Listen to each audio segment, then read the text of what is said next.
nwa amadi ahụ na-anọchite anya ọgbanta nkwado Agwata n'ụlọ ọgbakọ nnọchite anya etiti bụ Honorable Engineer Dominic Okafor nọ na ngwụcha izuụka gara aga wee gaa ya bụ onyinye iji tọrọ Chineke mma n'ụlọ ụka St. Patrick's Catholic Church nke dị na Obiụnọ Igbo Ukwu n'okpuru ime obodo Agwata.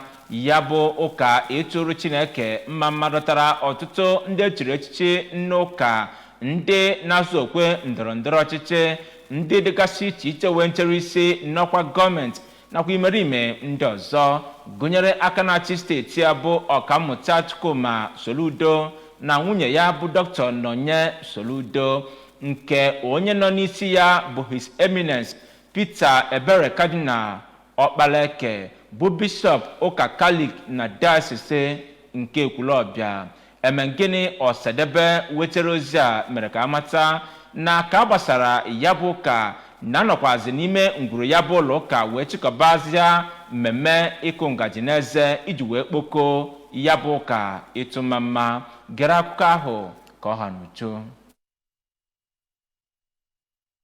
Aka na-achị steeti a kọwara na ọchịchị ya ekpebigo iwe ndị nkuzi dị 600 n'ọnụọgụ ziga ha na obodo ndị mba mmiri ma wekwa ndị nkuzi ọzọ ga-adị 3,000 n'ọnụọgụ zigasịa ha n'ụlọ akwụkwọ dị iche iche na steeti a. Ọ rụtụrụ aka na n'ime ọnwa 3 na-abịa n'iru gọọmenti ga-ebido inye ndị ntorobịa mụrụ ọrụ aka ego karịrị nde naira 2.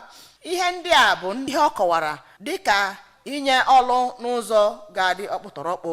Ọ gaziri n'iru wee kwee ndị Igbo Ukwu nkwa na ọ ga-enye igwe ha họpụtalụ asambodo ịrịba ama ma lụzikwa muziọm Igbo Ukwu dakpọsịrị adakpọ.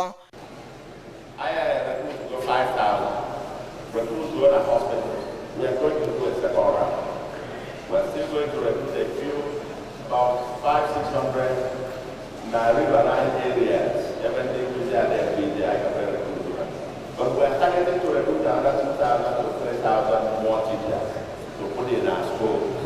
Na mbụ n'okwuchukwu ya, His Eminence Peter Ebere Cardinal Okpaleke, Bishop nke Ekwela, gwara ndị ọchịchị ka ha jisi ike na-ahụ maka ọdịmma ndị mmadụ n'ihi na Chineke enyela ha ohere iji mezie ndụ ndị mmadụ. Onye Cardinal ahụ bụ onye gwara ndị otu Kraịst ka ha na-eche echiche etu ha ga-esi wee fe Chineke ofufe na inyere mmadụ aka, kpọziri oku ka onye ọbụla gbakọ aka ọnụ iji wee weta otu ihe nweta n'obodo ha.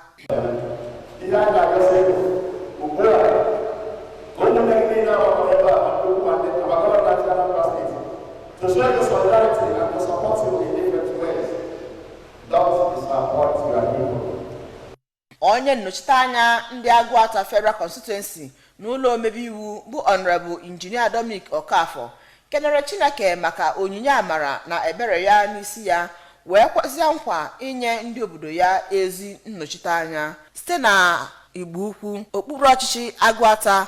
Emengini Osadebe maka akụwa ABS.